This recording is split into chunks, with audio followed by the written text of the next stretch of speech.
कपड़ा नहीं है मात्र वो एक छोटा सा मेरे दोस्त, लाखों की कुर्बानी ने उस तिरंगे को सींचा है। दिल में जोश है, खून में रवानी, मुल्क की पहचान है तिरंगे में। ना झुका है ना झुकने देंगे, हमारी जान है तिरंगे में। आज़ादी की 75वीं वर्षगांठ के अवसर पर देश में आज़ादी का अमृत महोत्सव मनाया जा रहा है और इसी क्रम में हर घर तिरंगा अभियान की शुरुआत हो चुकी है। हर घर तिरंगा अभियान के तहत 13 से 15 अगस्त तक हर घर में राष्ट्रीय ध्वज फहराने और सोशल मीडिया खाते की डीपी में तिरंगे को लगाने का आह्वान किया गया है। जी हां, संसद टीवी भी आप सभी से यह अपील करता है कि आप भी अपने घर पर तिरंगा लगाकर आजादी का जश्न मनाएं। हेलो इंडिया, मैं हूं आपके साथ अमृता चौरसिया। हेलो इंडिया, मैं हूं प्रतिबिंब शर्मा।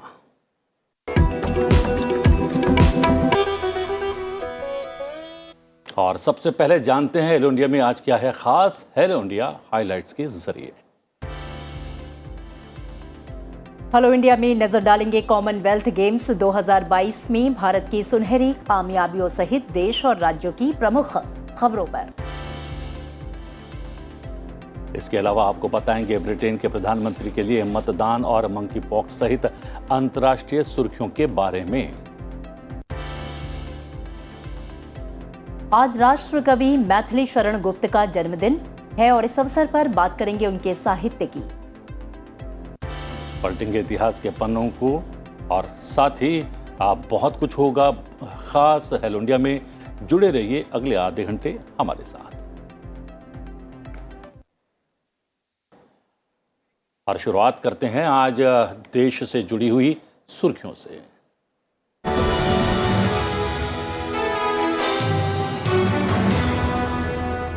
स्वतंत्रता दिवस से पहले प्रधानमंत्री नरेंद्र मोदी ने अपने सोशल मीडिया अकाउंट पर डिस्प्ले पिक्चर पर राष्ट्रीय ध्वज तिरंगा लगाया है। पीएम ने देश के सभी नागरिकों से भी ऐसा करने का आग्रह किया है। पीएम के साथ साथ केंद्रीय गृह मंत्री अमित शाह, बीजेपी अध्यक्ष जेपी नड्डा सहित अन्य वरिष्ठ बीजेपी नेताओं ने भी अपनी डीपी बदलते हुए तिरंगा लगाया है। प्रधानमंत्री ने देशवासियों से 2 से 15 अगस्त के बीच सोशल मीडिया पर तिरंगे को अपनी प्रोफाइल पिक्चर के रूप में इस्तेमाल करके हर घर तिरंगा को एक जन आंदोलन बनाने की अपील की। स्वतंत्रता सेनानी पिंगली वेंकैया की 146वीं जयंती के अवसर पर केंद्रीय गृह मंत्री अमित शाह तिरंगा उत्सव में शामिल हुए। गृह मंत्री ने तिरंगा उत्सव के मौके पर पिंगली वेंकैया के बहुमूल्य योगदान के लिए उनके सम्मान में स्मारक डाक टिकट जारी किया। इस अवसर पर उनके परिवार को भी सम्मानित किया गया। गृह मंत्री अमित शाह ने तिरंगा उत्सव और हर घर तिरंगा गान के वीडियो लॉन्च कार्यक्रम में हिस्सा लिया। प्रधानमंत्री नरेंद्र मोदी और मालदीव के राष्ट्रपति इब्राहिम सोरी के बीच दिल्ली में हुई शिखर वार्ता के बाद भारत और मालदीव ने 6 समझौतों पर हस्ताक्षर किए। दोनों देशों के बीच क्षमता निर्माण, साइबर सुरक्षा, आवास, आपदा प्रबंधन और बुनियादी ढांचे में सहयोग बढ़ाने को लेकर समझौते हुए। शिखर वार्ता के बाद प्रधानमंत्री ने कहा कि मालदीव को 10 करोड़ अमेरिकी डॉलर की अतिरिक्त ऋण सुविधा प्रदान करने का निर्णय लिया गया है ताकि सभी परियोजनाओं को समय पर पूरा किया जा सके। उन्होंने ये भी कहा कि दोनों देशों के बीच मैत्रीपूर्ण संबंधों में नया जोश देखने को मिल रहा है और नजदीकियां लगातार बढ़ रही हैं।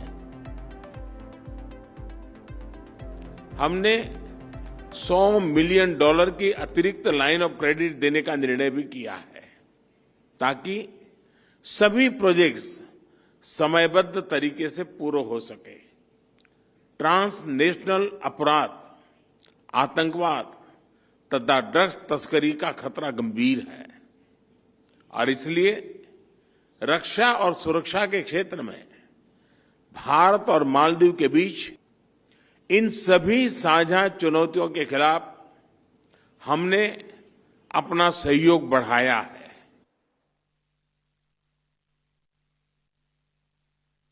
वहीं मालदीव के राष्ट्रपति सालेह ने कहा है कि हम आतंकवाद के खतरे से निपटने के लिए दृढ़ प्रतिबद्धता दोहराते हैं। उन्होंने कहा कि मालदीव हिंद महासागर क्षेत्र में भारत के प्रमुख समुद्री पड़ोसियों में से एक है और पिछले कुछ वर्षों में रक्षा और सुरक्षा के क्षेत्रों सहित समग्र द्विपक्षीय संबंधों में वृद्धि हुई है। I would like to thank the Government of India for facilitating the additional $100 million for the $800 million line of credit through the Exim Bank of India, which I am confident will be an added impetus to ensure the timely completion of important development projects, including the cancer hospital in Lamo Atoll, Gan, and the Hanimado Airport expansion project. इस बीच मालदीव के राष्ट्रपति इब्राहिम मोहम्मद सोलिह ने दिल्ली में राष्ट्रपति द्रौपदी मुर्मू से मुलाकात की। इस अवसर पर दोनों नेताओं के बीच भारत और मालदीव के आपसी संबंधों को और बेहतर बनाने पर चर्चा हुई। मालदीव के राष्ट्रपति इब्राहिम मोहम्मद सोलिह ने राष्ट्रपति द्रौपदी मुर्मू को भारत के राष्ट्रपति चुने जाने पर बधाई भी दी। राज्यसभा में मूल्य वृद्धि पर अल्पकालिक चर्चा का केंद्रीय वित्त मंत्री निर्मला सीतारमण ने जवाब दिया। वित्त मंत्री ने कहा कि कोई इस बात से इनकार नहीं कर रहा कि कीमतें बढ़ी हैं। हमारी महंगाई दर एक बैंड रहता है उसका, और महंगाई दर 7% पर है। सरकार और आरबीआई कोशिश कर रहे हैं कि इसे 7% से नीचे रखा जाए। उन्होंने कहा कि कोविड संकट के बावजूद वैश्विक एजेंसियों के आंकलन में भारत सबसे तेजी से बढ़ती अर्थव्यवस्था बना हुआ है। लोकसभा से वन्य जीव संरक्षण संशोधन विधेयक पारित हो गया है। लोकसभा से ये संशोधन विधेयक 2021 को पारित कर दिया गया है और केंद्रीय वन और पर्यावरण मंत्री भूपेंद्र यादव ने पहले चर्चा का जवाब दिया। इसके बाद ये विधेयक पारित हुआ। केंद्र सरकार को वनों और वन्य जीवों के संरक्षण के प्रति प्रतिबद्धता जताते हुए केंद्रीय पर्यावरण और वन मंत्री ने कहा कि सरकार की परिकल्पना ये है कि धरती हरी भरी रहे और धरती पर सभी जीव सह अस्तित्व में रहे। विधेयक वन्य जीव संरक्षण एक्ट 1972 में संशोधन करता है। प्रवर्तन निदेशालय ने धन शोधन मामले की जांच के तहत कांग्रेस के स्वामित्व वाले नेशनल हेराल्ड समाचार पत्र के मुख्यालय समेत 12 स्थानों पर छापा मारा। अधिकारियों के मुताबिक धन शोधन अधिनियम की आपराधिक धाराओं के तहत छापे मारे गए ताकि ये पता लगाने के लिए अतिरिक्त सबूत एकत्र किया जा सके कि धन का लेन देन किसके बीच हुआ। एजेंसियों के अधिकारियों ने मध्य दिल्ली में आईटीओ पर बहादुर शाह जफर मार्ग स्थित हेराल्ड हाउस कार्यालय पर भी छापा मारा। इसका पता समाचार पत्र को प्रकाशित करने वाले एसोसिएट जर्नल्स लिमिटेड के नाम पर पंजीकृत है। ईडी ने इस मामले में हाल ही में कांग्रेस अध्यक्ष सोनिया गांधी, उनके बेटे राहुल गांधी और कांग्रेस के कुछ अन्य नेताओं से पूछताछ की थी। इधर दिल्ली में नेशनल हेराल्ड मामले में प्रवर्तन निदेशालय की छापेमारी के खिलाफ कांग्रेस कार्यकर्ताओं ने हेराल्ड हाउस के बाहर विरोध प्रदर्शन किया। उच्चतम न्यायालय ने प्रवर्तन निदेशालय ईडी के निदेशक का कार्यकाल बढ़ाए जाने को चुनौती देने वाली याचिकाओं पर मंगलवार को नोटिस जारी करते हुए केंद्र और केंद्रीय सतर्कता आयोग के जवाब मांगा है। इन याचिकाओं में उस संशोधित कानून को चुनौती दी गई है जिसके तहत निदेशक के कार्यकाल में 5 साल तक के विस्तार की अनुमति दी गई है।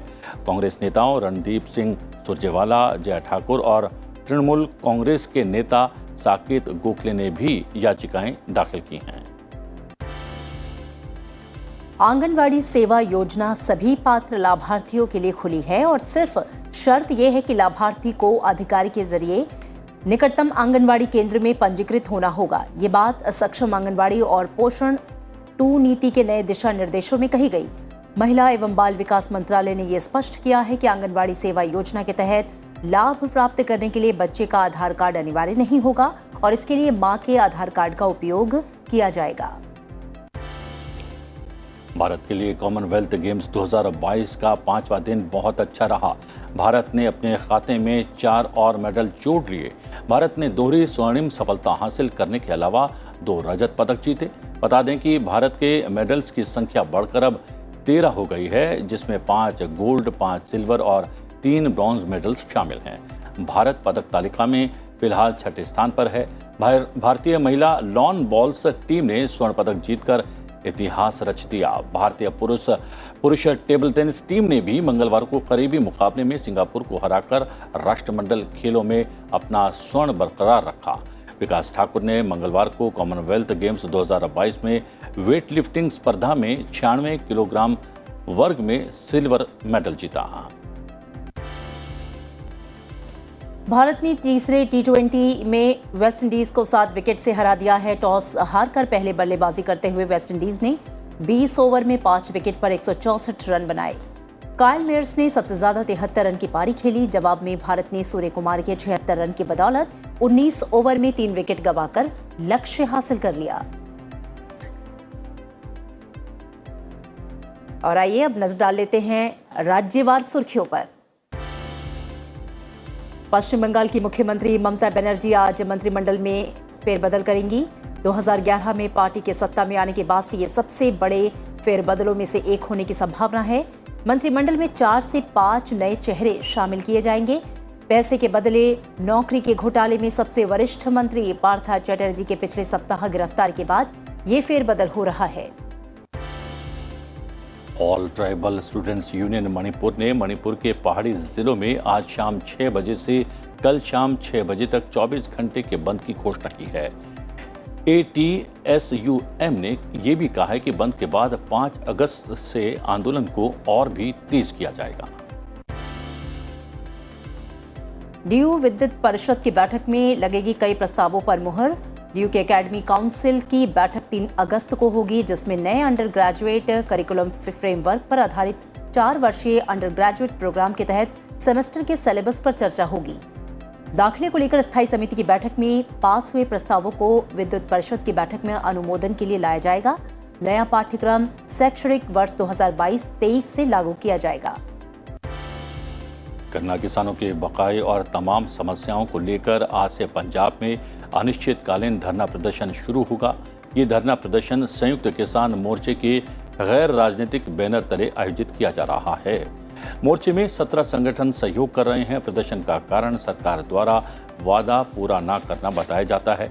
उन्होंने कहा कि सबसे पहले गन्ना किसानों के बाकी 420 करोड़ रुपए के भुगतान करने की मांग सबसे पहले रखते हैं। आम आदमी पार्टी ने आगामी गुजरात विधानसभा चुनाव के मद्देनजर 10 उम्मीदवारों की पहली सूची जारी की, जिसमें उसने आदिवासी, पिछड़ा वर्ग और अनुसूचित जाति के उम्मीदवारों को शामिल करने का दावा किया है।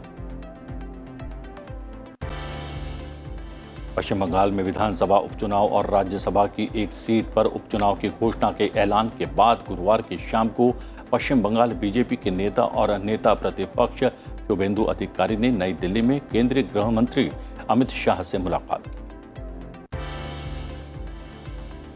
झारखंड विधानसभा में अवरोध के बीच सदन के अध्यक्ष ने बीजेपी के 4 विधायकों को निलंबित कर दिया। 4 विधायकों को विधानसभा अध्यक्ष रविंद्रनाथ महतो ने 3 दिन के लिए सदन से निलंबित किया है। केरल में लगातार बारिश के साथ ही राज्य के कुछ हिस्सों में भूस्खलन और नदी के जलस्तर में बढ़ोतरी की खबरें हैं। मौसम विभाग ने राज्य के 10 जिलों में रेड अलर्ट जारी किया है। IMD ने इन 10 जिलों में 3 अगस्त के लिए भी रेड अलर्ट जारी किया है। 5 अगस्त तक राज्य में व्यापक और कुछ स्थानों पर भारी बारिश की चेतावनी भी जारी की गई है। रेड अलर्ट के मद्देनजर केरल के मुख्यमंत्री पिनराई विजयन ने कहा कि लोगों को बहुत सावधान रहने की आवश्यकता है। नेपाल में भारी बारिश के कारण उत्तर बिहार और राज्यों के सीमांचल इलाके में कई नदियां खतरे के निशान से ऊपर हैं, जिससे सीमावर्ती इलाके के कई जिलों में बाढ़ का खतरा पैदा हो गया है। कोसी, बागमती और कमला बलान नदियां खतरे के निशान से ऊपर बह रही हैं। नेपाल में पिछले 2 दिनों से हो रही भारी बारिश के कारण विभिन्न बैराजों में जलस्तर बढ़ गया है। अधिकारियों को स्थिति पर बारीकी से नजर रखने और तटबंधों पर निगरानी रखने के लिए कहा गया है। और अब नजर अंतर्राष्ट्रीय सुर्खियों पर। चीन और अमेरिका की तनातनी के बीच अमेरिकी संसद की स्पीकर नैन्सी पेलोसी मंगलवार रात ताइवान पहुंच गई। चीन ने पेलोसी के ताइवान यात्रा को लेकर गंभीर नतीजे भुगतने की धमकी दी। पेलोसी धमकी को नजरअंदाज कर वहां पर पहुंच गई हैं। चीन ताइवान पर अपना दावा लगातार जताता रहा है और पिछले 25 साल में इस स्वतंत्र द्वीप की यात्रा करने वाली पेलोसी अमेरिका की बड़ी नेता है। नैन्सी पेलोसी के मंगलवार को ताइपे में उतरने के तुरंत बाद 21 चीनी सैन्य विमानों ने ताइवान के वायु सुरक्षा पहचान क्षेत्र के दक्षिण पश्चिमी हिस्से में उड़ान भरी। ताइवान के राष्ट्रीय रक्षा मंत्रालय ने इसकी पुष्टि की है, लेकिन वहीं रूस ने अमेरिका की इस कार्रवाई को उकसाने वाली प्रतिक्रिया बताया है और चीन के इस कदम पर अपना समर्थन भी जताया है। एलियन का पता लगाने के लिए सूर्य को एक विशाल टेलीस्कोप में बदला जाएगा। अमेरिकी अंतरिक्ष एजेंसी नासा अपने एक मिशन के तहत इस पर काम करेगा। वो इसके जरिए ब्रह्मांड या आकाश गंगा और एलियन ग्रहों पर नजर रखेगी। नासा ने इस मिशन को सोलर ग्रेविटेशन लेंस प्रोजेक्ट का नाम दिया है। इस बीच अमेरिका में मंकी पॉक्स का बड़ी तेजी से प्रसार हो रहा है। कैलिफोर्निया के गवर्नर गेविन न्यूसॉम ने मंकी पॉक्स के प्रकोप से निपटने के लिए राज्य में आपातकाल की घोषणा कर दी है। ये कदम उठाने वाला अमेरिका का 3 दिनों में दूसरा राज्य बन गया है। रोग नियंत्रण और रोकथाम केंद्र के ताज़ा अपडेट के मुताबिक कैलिफोर्निया में कुल मंकी पॉक्स के मामले वर्तमान में 827 थे, जो 1390 मामलों के साथ सबसे बुरी तरह प्रभावित न्यूयॉर्क राज्य के बाद दूसरी सर्वाधिक संख्या है। यहाँ पुरुषों में 98.3% सकारात्मक मामले थे, जिसमें अधिकांश समलैंगिक समुदाय के हैं। अमेरिका में मंकी पॉक्स का बड़ी तेजी से प्रसार हो रहा है। कैलिफोर्निया के गवर्नर गेविन न्यूसॉम ने मंकी पॉक्स के प्रकोप से निपटने के लिए राज्य में आपातकाल की घोषणा कर दी है। राजदूत रुचिरा कंबोज ने संयुक्त राष्ट्र में भारत के स्थायी प्रतिनिधि के रूप में कार्यभार संभाल लिया। रुचिरा न्यूयॉर्क स्थित संयुक्त राष्ट्र मुख्यालय में भारत की पहली महिला दूत होंगी। उन्होंने संयुक्त राष्ट्र में भारत के मौजूदा स्थायी प्रतिनिधि टी.एस. तिरुमूर्ति की जगह ली है। रुचिरा कंबोज भारतीय विदेश सेवा की 1987 बैच की अफसर रही हैं। ब्रिटेन के पीएम पद की रेस में ऋषि सुनक अपनी प्रतिद्वंदी विदेश सचिव लिज ट्रस को पीछे छोड़ रहे हैं। कंजर्वेटिव पार्टी के सदस्यों पर हुए ताज़ा सर्वेक्षण में ये बात सामने आई है कि मंगलवार को दोनों सदस्यों के बीच केवल 5 अंकों का अंतर बच गया है। इतालवी पब्लिक वेलफेयर कंपनी टेकने द्वारा किए गए एक सर्वे में ये बात सामने आई है। ये आंकड़े पिछले महीने नॉकआउट चरणों के अंत में किए गए युगों के सर्वेक्षण के ठीक विपरीत हैं। इसमें बताया गया था कि ट्रस ने सुनक पर 24 अंकों की बढ़त बना ली है। ताज़ा सर्वे में टेरी के सदस्यों से दोनों फाइनलिस्ट और उनकी नीति योजनाओं पर उनके विचार पूछे गए। उनके जवाब में ये सामने आया कि ज़्यादातर मुद्दों पर सदस्यों ने पूर्व चांसलर ऋषि सुनक का समर्थन किया है। वहीं एक मतदान विशेषज्ञ सर जॉन कर्टिस ने कहा है कि यह संभव है कि दौड़ अनुमान से अधिक करीब हो। श्रीलंका की नई सरकार संविधान के 22वें संशोधन को संसद में पेश करेगी, जिसे आधिकारिक तौर पर 21वें संशोधन के तौर पर अंगीकार किया जाएगा। न्याय मंत्री विजयदास राजपक्षे ने कहा कि 22वें संशोधन में 19वें संशोधन की कमियों को दूर किया जाएगा, जबकि 20वें संशोधन को रद्द किया जाएगा। उन्होंने बताया कि 22वें संशोधन को सोमवार को कैबिनेट से मंजूरी दी गई और इसे संसद में पेश किया जाएगा। कुछ बदलावों के बाद संशोधन को सोमवार को पुनः मंजूरी दी गई। इन्हीं संशोधनों को गोटबाया राजपक्षे नीत पूर्ववर्ती सरकार के मंत्रिमंडल ने मंजूरी दी थी। रूस परमाणु हथियारों को नियंत्रित करने के लिए अमेरिका के साथ बातचीत करने के लिए तैयार है। हम बता दें कि यूक्रेन में रूस की कार्रवाई को लेकर दोनों देशों के बीच लगातार गतिरोध चल रहा है। अमेरिका के राष्ट्रपति जो बाइडेन ने हाल में कहा था कि उनका देश न्यू स्टार्ट संधि के 2026 में खत्म होने के बाद नए हथियारों को नियंत्रित करने के लिए एक नया समझौता करने के वास्ते बातचीत को तैयार हैं। इस पर टिप्पणी करते हुए क्रेमलिन के प्रवक्ता दमित्री पेस्कोव ने कहा कि ऐसी बातचीत लंबे समय से लंबित है और रूस ने बार बार ऐसी वार्ता की आवश्यकता जताई है। न्यू स्टार्ट के फरवरी 2021 में समाप्त होने से कुछ दिन पहले रूस और अमेरिका इसे और 5 साल के लिए बढ़ाने पर सहमत हो गए थे। इस संधि पर 2010 में अमेरिका के तत्कालीन राष्ट्रपति बराक ओबामा और रूस के तब के राष्ट्रपति दमित्री मेदवेदेव ने हस्ताक्षर किए थे। ये प्रत्येक देश को 1550 से ज़्यादा परमाणु आयुध और 700 से ज़्यादा मिसाइल और बम तैनात करने से रोकता है। और अब नजर आज की गतिविधियों पर। उपराष्ट्रपति एम वेंकैया नायडू आज सुबह 9 बजे लाल किले से हर घर तिरंगा अभियान के तहत मोटर बाइक रैली का शुभारंभ करेंगे। केंद्रीय गृह मंत्री अमित शाह आज बेंगलुरु में CII की ओर से आयोजित संकल्प से सिद्धि सम्मेलन में शामिल होने वाले हैं।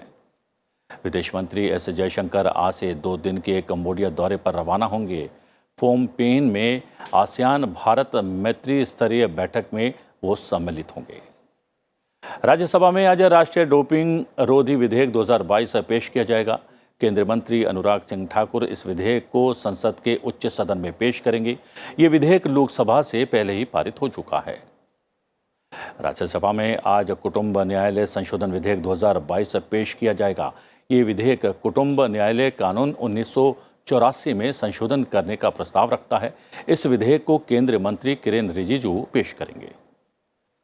लोकसभा में आज ऊर्जा संरक्षण संशोधन विधेयक 2022 पेश किया जाएगा। केंद्रीय मंत्री RK सिंह इस विधेयक को पेश करेंगे। लोकसभा में आज नियम 193 के तहत भारत में खेलों को बढ़ावा देने के लिए सरकार के प्रयास विषय पर चर्चा को आगे बढ़ाया जाएगा। और अब वक्त हो गया है आज के दिन से जुड़े इतिहास को जानने का। तो प्रतिबिंब, आइए पलटते हैं इतिहास के पन्नों को और जानते हैं कि आज यानी कि 3 अगस्त को इतिहास में क्या खास है दर्ज।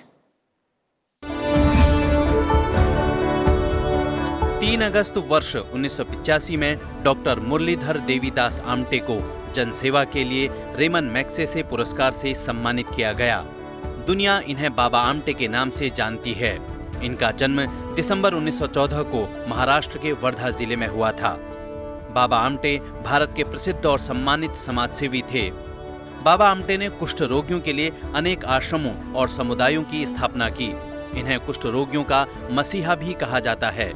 बाबा आमटे द्वारा किए गए जनहित सेवा कार्यों के चलते भारत सरकार ने इन्हें साल 1971 में पद्मश्री और 1986 में पद्म विभूषण से सम्मानित किया। बाबा आमटे को मानवाधिकार क्षेत्र में दिए गए उत्कृष्ट योगदान के लिए साल 1988 में संयुक्त राष्ट्र मानवाधिकार सम्मान से भी नवाजा गया। 3 अगस्त वर्ष 1914 में प्रथम विश्व युद्ध के दौरान जर्मनी ने फ्रांस पर हमला किया। प्रथम विश्व युद्ध में पूरी दुनिया मित्र राष्ट्र और धुरी राष्ट्र 2 हिस्सों में बंट गई थी। मित्र राष्ट्रों में ब्रिटेन, जापान, संयुक्त राज्य अमेरिका, रूस और फ्रांस थे, तो वहीं धुरी राष्ट्रों में जर्मनी के साथ ऑस्ट्रिया, हंगरी और ओटोमन साम्राज्य जैसे देश शामिल थे। इस युद्ध से पूर्व जर्मनी ने नई अंतर्राष्ट्रीय विस्तारवादी नीति से विश्व शक्ति के रूप में उभरने के प्रयास किए। इस कारण विश्व में अंतर्राष्ट्रीय स्थिति अस्थिर हो गई। इस युद्ध की शुरुआत जुलाई 1914 में ऑस्ट्रिया के सर्बिया पर युद्ध से हुई। देखते ही देखते विश्व के अन्य राष्ट्र भी अपने अपने गुटों के समर्थन में उतर आए और युद्ध ने पहले विश्व युद्ध का रूप ले लिया। लगभग 4 साल चला यह प्रथम विश्व युद्ध नवंबर 1918 में कई संधियों के साथ समाप्त हुआ। जो भरा नहीं है भावों से बहती जिसमें रसधार नहीं, वो हृदय नहीं है पत्थर है जिसमें स्वदेश का प्यार नहीं। जी हाँ, राष्ट्र कवि मैथिली शरण गुप्त की इस कविता ने देश प्रेम की भावना को जन जन में जागृत किया। आज इनका जिक्र हम इसलिए कर रहे हैं क्योंकि आज राष्ट्र कवि मैथिली शरण गुप्त की जयंती है। भारत महान कवियों की धरती रहा है प्रतिबिंब, और मैथिली शरण गुप्त इन्हीं में से एक हैं। मैथिली शरण की काव्य रचना ने देशभक्ति के भाव को बढ़ाया। हम सभी आज़ादी का अमृत महोत्सव मना रहे हैं। ऐसे में मैथिली शरण गुप्त के काव्य सौंदर्य और देश की स्वतंत्रता के लिए उनके साहित्यिक योगदान को भुलाया नहीं जा सकता। आइए आज इस महान कवि को हम सब मिलकर याद करें।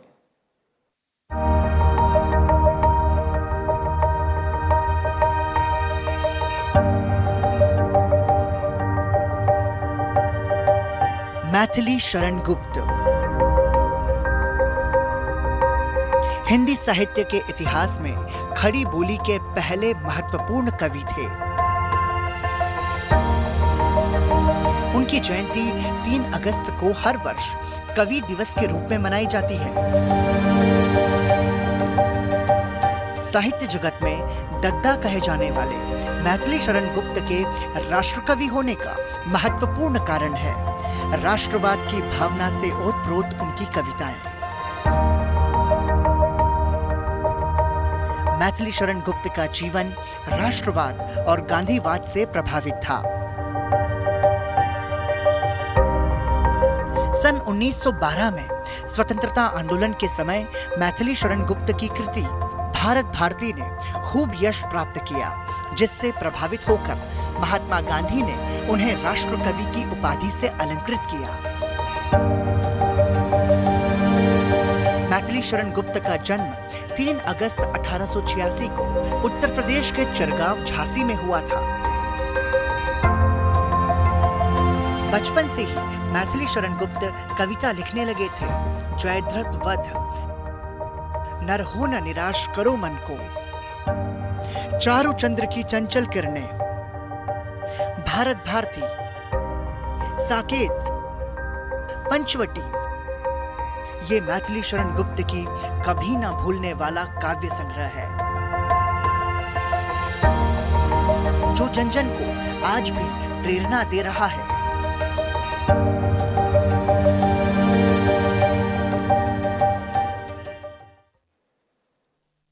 तो ये तो थी मैथिली शरण गुप्त की बात। और प्रतिबिंब विज्ञान और तकनीक की बात करें तो हम जानते हैं कि बहुत ज़्यादा तरक्की हम इस क्षेत्र में कर चुके हैं।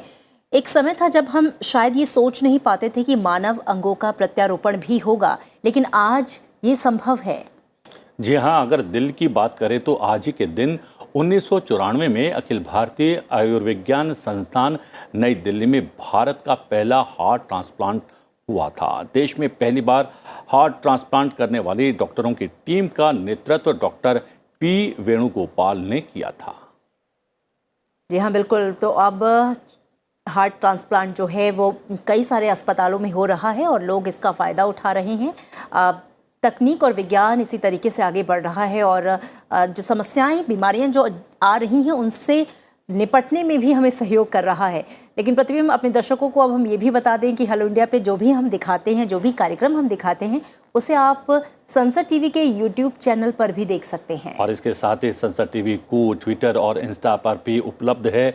आप संसद टीवी की आईडी को फॉलो कर सकते हैं और अपने सुझाव हम तक भेज सकते हैं। जी हाँ, लेकिन अब वक्त हो चला है आपसे विदा लेने का। लेकिन हर बार जब हम आपसे विदा लेते हैं तो कुछ शानदार यादगार तस्वीरों के साथ छोड़कर जाते हैं। तो आज क्या है खास? जी हाँ, चलते चलते छोड़े जाते हैं। शानदार तस्वीर है हिमाचल प्रदेश के चंबा की, जहाँ पर अंतर्राष्ट्रीय मिंजर फेयर के समापन समारोह के दौरान कलाकारों ने रंगारंग कार्यक्रमों की प्रस्तुति दी। जी हाँ, कलाकारों की प्रस्तुतियों ने वहाँ मौजूद हर किसी को अपना मुरीद बना दिया। तो आप भी इन तस्वीरों का आनंद लीजिए। हमें दीजिए इजाज़त। लेकिन इस खास प्रस्तुति को दिखाने और आज्ञा लेने से पहले हम आपको फिर याद दिला दें कि आज़ादी की 75वीं वर्षगांठ के अवसर पर देश में आज़ादी का अमृत महोत्सव मनाया जा रहा है। इसी क्रम में हर घर तिरंगा अभियान की शुरुआत हो चुकी है। संसद टीवी भी आपसे अपील करता है कि आप भी अपने घर तिरंगा लगाकर आज़ादी के जश्न में शामिल हों। जी हाँ, इसी के साथ हमें दीजिए इजाज़त। नमस्कार। नमस्कार।